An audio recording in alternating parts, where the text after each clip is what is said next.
How to turn off professional account on Instagram. Hi everyone, welcome to the channel. In this quick tutorial video, I'm here to guide you on how to switch back to your personal account from your professional account on Instagram. So do watch the video till the end and don't forget to subscribe for more tech and tips videos. First, launch your Instagram app on your device. Ensure to update the application and then log into your particular account on Instagram. Now tap profile icon at bottom right corner of the screen. Here you can see the professional dashboard. That means we have our professional account turned on. To switch it back to personal account, tap three-line icon at top right corner of the screen.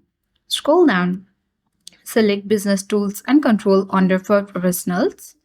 Scroll down. Select Switch Account Type and here tap Switch to Personal Account. Now finally tap Switch to Personal Account and that's it. We have successfully switched back to our personal account.